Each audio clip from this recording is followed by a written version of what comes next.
코인만렙 채널의 설명들이 쉽고 직관적이어서 좋다라는 여러분의 피드백에 감사를 담아 오늘은 원화마켓, BTC 마켓, USDT 마켓 등 여러 마켓이 있는 이유와 구분 방법을 짧고 굵게 설명드리도록 하겠습니다. 우선 빠른 이해를 위해 우리나라에서 가장 많은 사람들이 이용하는 업비트를 기준으로 도지코인을 예로 들도록 하겠습니다. 국내 거래소에서 코인을 사고 팔 때는 해외와는 달리 우리에게 익숙한 현금 혹은 원화를 가지고 바로 도지코인을 살 수 있고, 현금으로 도지코인을 사고 팔기 위해서는 업비트에 방문하시면 기본으로 선택되는 원화라는 카테고리에서 거래를 하시면 됩니다. 여기까지는 모르시는 분들이 없겠죠. 그런데 신기하게도 원화 말고 BTC, USDT, 보유, 관심이라는 다른 카테고리가 존재하는데요. 가장 우측 두 개는 여러분이 보유한 코인의 목록과 관심 코인을 보여주는 부분이라서 오늘 영상에서는 설명드리지 않을 거고요. 원화, BTC, USDT는 각기 어떤 방식으로 도지코인을 사고 팔지를 결정할 수 있는 카테고리라고 생각하시면 됩니다. 원화는 우리에게 너무나도 익숙하고 지금까지 해왔던 현금으로 도지코인을 사고 판다는 의미고, BTC는 비트코인으로 도지코인을 사고 반대로 팔 때도 현금이 아닌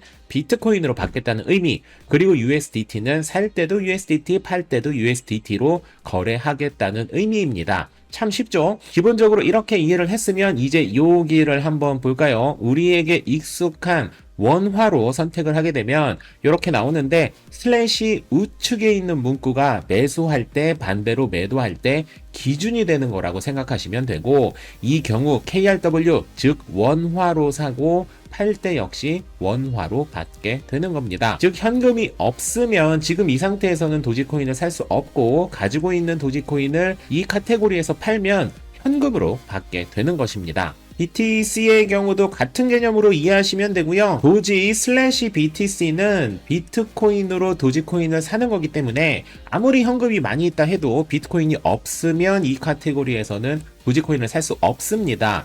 반대로 이 카테고리에서 도지코인을 매도하면 현금으로 받는 게 아닌 비트코인으로 받게 된다고 이해하시면 됩니다. 참 쉽죠? 그래서 동일한 코인이라 해도 원화로, 비트코인으로, USDT, 이더리움 등으로 사고 파는 카테고리들이 존재하고, 이런 카테고리를 흔히 거래 페어라고 표현하기도 합니다. 그래서 업비트의 경우 도지코인을 거래할 때 원화, BTC, USDT의 거래 페어를 모두 지원한다 라고 말하는 거죠. 오, 바로 이해가 되시죠? 만약 내가 갖고 있는 도지코인을 현금화하는 게 아니라 비트코인으로 바꿀 생각이라면 우리가 보통 활용하는 도지 슬래시 KRW에서 거래하게 될 경우 도지코인을 판 후 다시 비트코인을 사야 하는 두 번의 작업이 필요하지만, 도지 슬래시 BTC에서 매도를 하면 도지코인이 바로 비트코인으로 변환되는 효과를 기대할 수 있게 되는 것이죠. 여기까지 이해하셨다면 완벽히 이해하신 거예요. 우리나라의 경우 유독 현금으로 코인을 사고 파는 경우가 많아서 거래 페어 개념이 헷갈리는 경우가 상당히 많은데,